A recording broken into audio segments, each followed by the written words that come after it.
Hello my friends, John LaRuffa here with another Straight Up Solo. And in this episode we're going to take a look at Encyclopedia, this very souped up set collection kind of game. We're going to take a look at it from a solo perspective. So I'm going to demonstrate how the solo works. I'm going to do a couple turns and then you can kind of see if this is a game that you're looking for or something you'd like to pass on. So let's go ahead and take a look. Okay folks, and as usual, please like and subscribe to my YouTube channel if you haven't done so already. And if you have, thank you so much. Appreciate the support.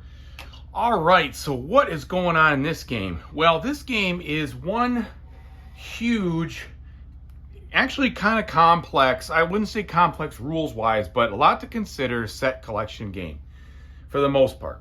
Okay, so what you're trying to do is you are trying to find animals, then lead expeditions on them, and then finally publish what you've learned about the animals in a major set collection way.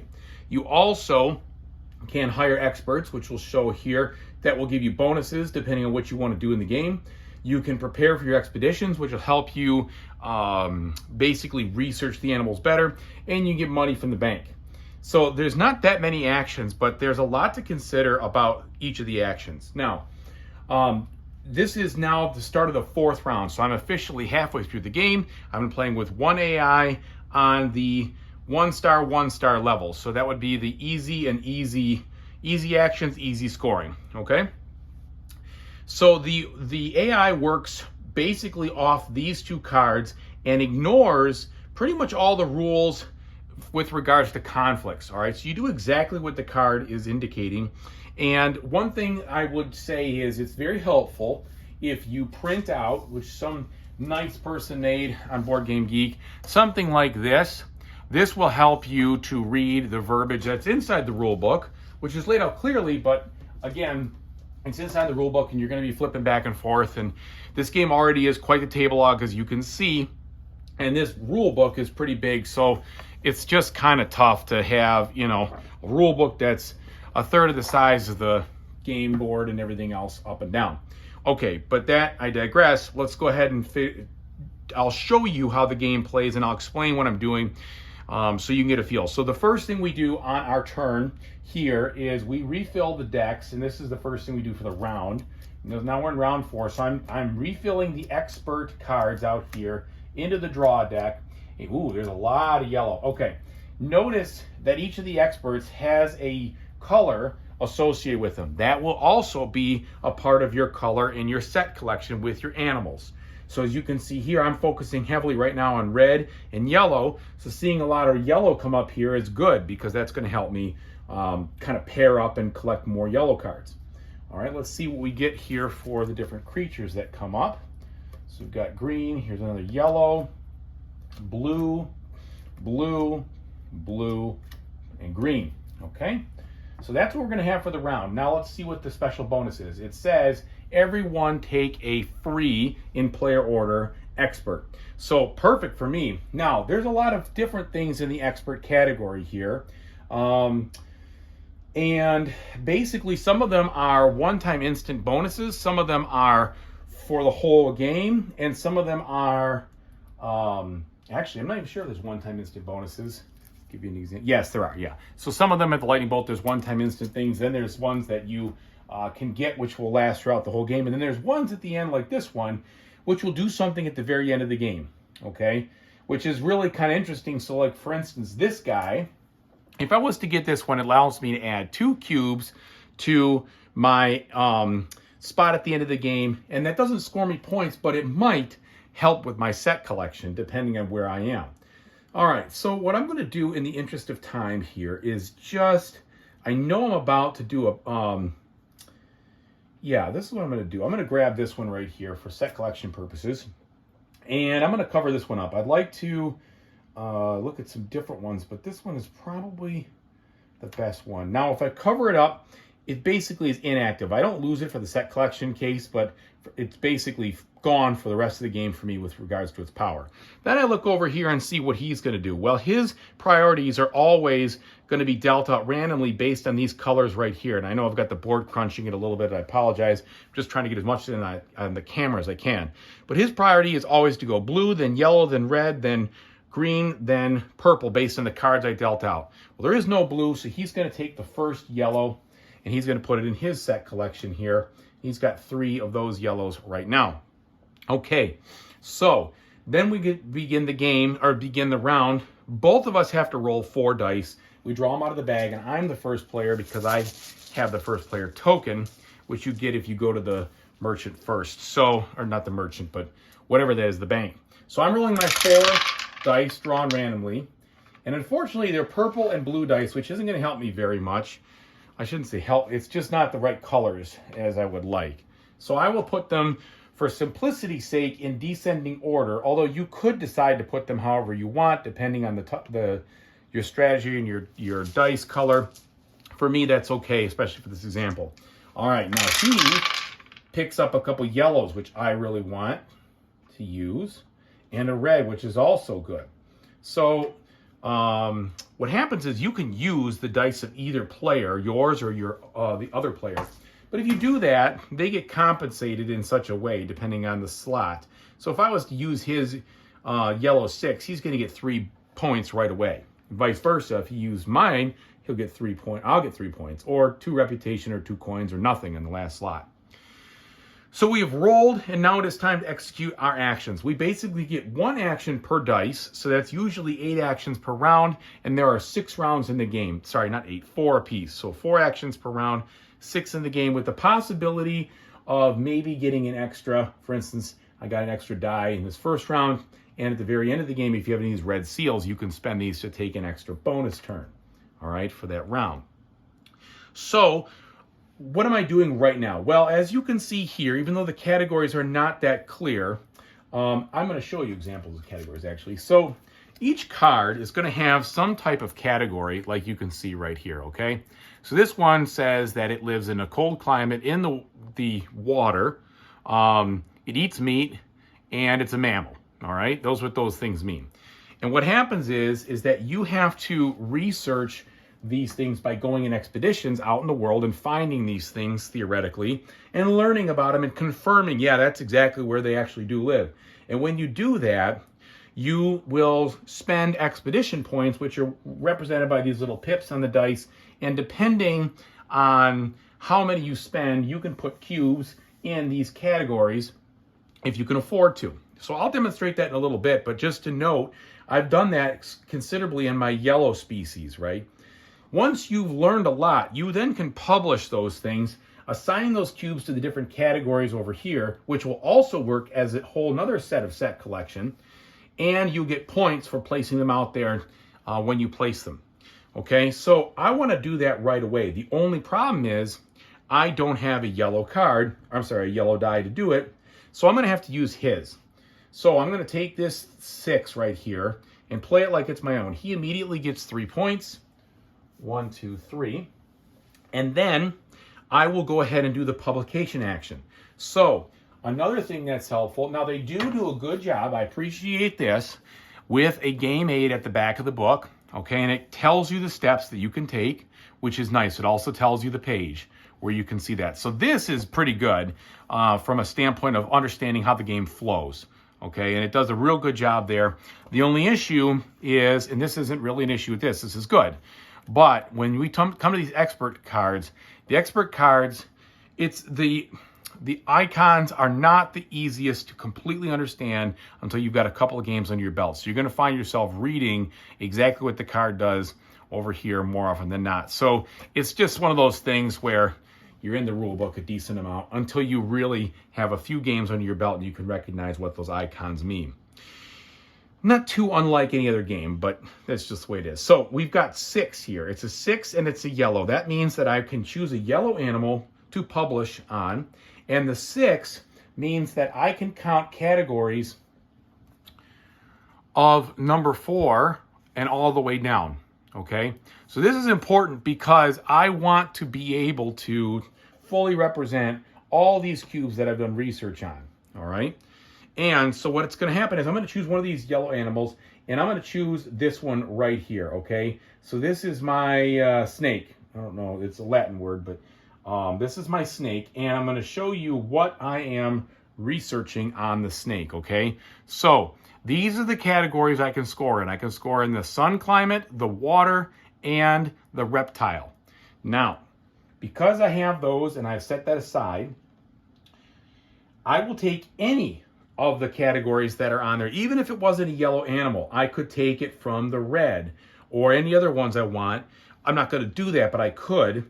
And that's the first difficult decision you have to make. When you are learning about these animals, you can mix and match and learn categories that are similar, but you're only going to be able to set collect the yellow animals when you do the publication action like I just did over here. And previously, I've set collected one green, but I just did that because I wanted to get some of the categories out there and get a token. All right, so I'm going to do the yellows, okay? So that means on all the cards, if I have cubes in those categories, I can move them and score right now. So I do have a sun cube here, so that's going to give me 8 points. Then water cubes, I have one on these 3 cards. I could also do this, but if I use this, I'm going to have to discard this and not put it into my red set. And I don't want to do that right now since I have other reds. But that might be okay if I just had a single red and I wasn't focusing on it. It might be a good way to score that. But as it is, I'm going to remove these right here. That's 3 for the water. That's 15 points. Okay, so it's going to put me from 49 to 54 to 64. And then I'm going to do the reptile one right here, which is going to be 2 points each, 2, 4, 6. So that's a ton of points. 1, 2, 3, 4, 5, 6. Okay, now any card that I remove cubes from, period, I will discard. If they were the same color, I shouldn't say discard, I will flip them face down and put them in my set. If I didn't pull a cube off of any of these, I could still flip it over and collect it as the set, even if I didn't do any research on it. But you want to, of course, try to maximize what just happened to score all those points that you saw there.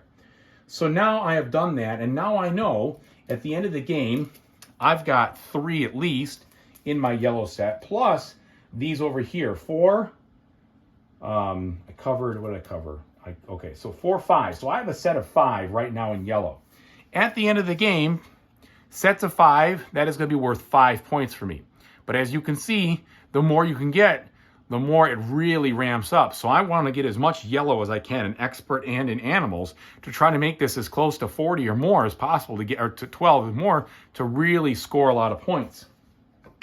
So anywho, that is that action. I've done that. My turn is done. Now it goes to him. He is going to always choose the die of highest value, which in this case is a purple 6. So I'm going to get 3 points compensated for me. 1, 2, 3. And he's then going to follow what his card says. Well, these icons basically mean, and here's the card, this means I'm going to put this in the animal, the research area, and then I'm going to get 3 of these prestige. Okay, so here we go. Research area. When I do that, I always take the animal that I'm most priority with, if it's available, which is blue. So I'm going to take this one. Even though it's a purple die, he doesn't have to obey the rules like I do. So that's now a bunch in blue for him. And then I get 3 of these prestige. 1, 2, 3. So I've covered one of these spaces. So I get an expedition token, which I'll tell you about in a second. And I get one of these, an expert card. In his expert card, he wants first blue, there's no blue, then yellow. So he's going to take this yellow. And I just play it simply. The earliest in the order is the one I get every time. That's just the way to do it for me, because it does not show anything in there that tells me otherwise. So his turn is done. Now it goes back to me.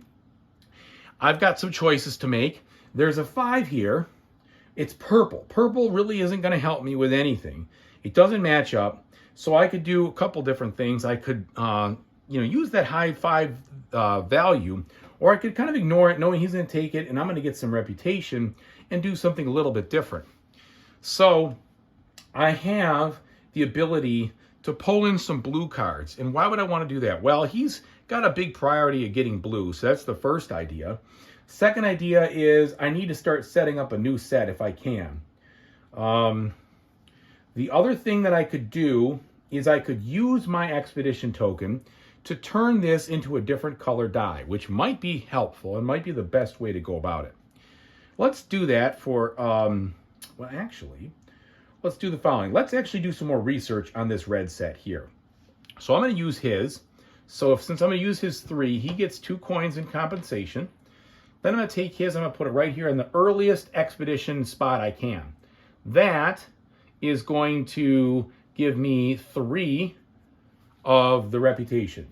1, 2, 3, I get an expedition token, which you can use immediately to change color of die or to add 2 expedition value, which I'm going to do, to what I'm doing right now. So now I want to start learning more about my red cards, okay? What's the strategy here? Well, I'd like to get some more on this hot temperature one, because that would give me some more of my set collection up here. Plus, it's worth 6 when I learn about it and 8 when I publish it. So that's really good. But those are 10 apiece in expeditionary value. So right now I've got 3 plus 2 more for this expert. That means 5. This could be 6, 7, 8, 9, and then the coins are worth 1 apiece. 10, 11, 12. So I could spend all this to get 12. And what I think I'm actually going to do is I'm going to spend all of this to get the 12, like I said. I'll put 1 research cube on the sun over here, scoring 6 points. Then I'll put a research cube on the reptile spot right here. The reason I'm going to do that is I'm trying to build up this set just to get a bunch. I'm going to try to maximize how many reptile things I can get to score big on that one. Okay? And that doesn't give me any points when I do it, but that's why it's so cheap. It only costs, oh, actually, that's only a, that's a 2. So that's how I spent the 12. All right, my turn's over. Now he's going to choose the largest die, which I said he's going to take this 5. I get 2 more, which is perfect. That means I can get another one of these yellows. This will give me, at the end of the game, this will give me 1 point per expert I have. So, seems pretty good. I'm going to go ahead and cover this one up with that. Actually, no, I'm not. I'm going to cover up this guy. Oh, and when I published, I was supposed to get 3 coins earlier. I forgot about that. So with my expert card, I should have gotten 3 extra additional coins when I did the publication. So, okay, so then he's taking the 5. And what does the 5 do for him? It says basically place it here, get, based on the priority, the expert card he wants, which in this case is going to be red, and take another expeditionary token. So his AI turn is pretty easy to execute once you understand what these things are, and you can get an understanding of what those things are by printing that sheet off, like I said, or being really good at interpreting iconography. Now back to me. We've got some 4s. We've got a 2 and a 3. The 4 none of these colors are really all that interesting to me at this moment. But what I do need is I do need the situation to get more expeditions. And so I think what I'm going to do is I'm going to go here, and that's going to give me 2 more expedition tokens, which will be worth 4 total, which will help me out later down the road. Okay, so we went there. Nothing too elaborate on that one. Now he takes his 4. He's got a 4 yellow. His 4 is where he scores. He scores a lot of points on 4s and 1s. So he's going to go to this spot right here and do his own style of publication. What that basically does is it says put this out there, and then, oh, actually, I'm sorry, he does it up here. He will take this and he will put it on the one that has the most of his colors. So that's going to be 3. So 1, 2, 3. He gets 3 more coins. And then what he's going to do is he's going to score 4 points for every one of these expedition tokens that he has over here. You know what frustrates me? I'm sorry. I have to take one more step back. When I published that, I was supposed to get one of these red seals, which are really important, and I forgot that step. I'll tell you why they're important in a second. All right, so he gets 8 points for that. Okay. Back to me now. I got the 3 and the 2. So this is why these are important. I can use this to add 5 pips to my dice and to make it a different color, which is exactly what I want to do for this right now. So I'm going to turn this into a red, and this is going to be a red right here. So first I get 2 of these. That'll give me 3 coins. Now it's red, so it can go there. It's also 5 more, so that's an 8 plus 1 is 9. And unfortunately, I just covered up what I needed. Kind of silly. So that's a 9. But I have a bunch more I can use. 10, 11, 12, 13. So that's going to get me at least, let's do 14. So 14 puts more in the water category. So with that, I could put 2 more research cubes here and here. So that's 6 points total. And then I've got a little bit more, and I might as well, because it's a level 1, level 1s, oh, and I published, so this is, I'm not publishing, I'm sorry, I'm researching, never mind. Level 1s are, sorry, that's a level 2, those are 4 apiece. It's not really going to be worth it for me to spend that there. I'm just going to ignore it for the time being. It'd be a little bit of points, but I'm thinking I can use these better later. Let's hope so. Let's hope I'm not blowing it. Okay, so my turn is done. Now he comes to his last turn, and he will then use the 2, blue. The 2 for him says, go to this space over here, and it says, gain 5 coins, become the first player. So he gets 5 coins, and now he's the first player. And that is the end of the round. We've all spent our dice. Now, I could, he cannot, but I could take another bonus action by turning this in and doing something out here. And I am going to do that because I want to publish these things as soon as I can. So I'm going to spend this to take that bonus action. And I'm going to take one of these die, re-roll it, hope for a big number. Oh, that's perfect. 6. Awesome. So I'm going to publish. Remember now, this time, I'm going to get my 3 coins for publishing right away. And I'm going to publish these guys again here. So I'm going to choose this animal right here. And we are going to... oh, you know what I really should have done last time? I should have done this one. I don't know why I didn't. Because that was my whole intent for doing it. I should spend 2 coins to put this in to that spot right there. It doesn't give me any points, but it'll help me here. So now I'm going to publish. So we're going to get 8 points from that. And then 3 of these is another 15, so that's 23. And then these 2, another 4, so that'd be 27. So we're going to put ourselves up to 112. And this one, and this one go in. Plus I get 1 point for each of these. I think I missed that also when I did this. There are a lot of little steps, as you can tell. Okay? So I take it from the other one that I missed the set collection. But when you collect in the set, you get 1 point per card that matches. Okay, so that was my extra action. I am now complete. The round is over. When the round is over, the last thing you do is discard any of the cards that are still out there. Like that. Put the dice back in the bag. And then begin the next round. So that should give you a full understanding of how this game works. We saw every action. Sometimes the dice color matters, sometimes it doesn't. I didn't get too deep into that, but basically, it matters. You have to have a matching color here when you're researching an animal. You have to match the color you want here to do the expeditions on the animal. You have to match the color over here when you want to publish for the animal. Up here, you don't have to match at all. If you do match the color of the die with the one expert you're taking, you get a free expedition token. Over here, no matching doesn't matter. Over here, no matching doesn't matter.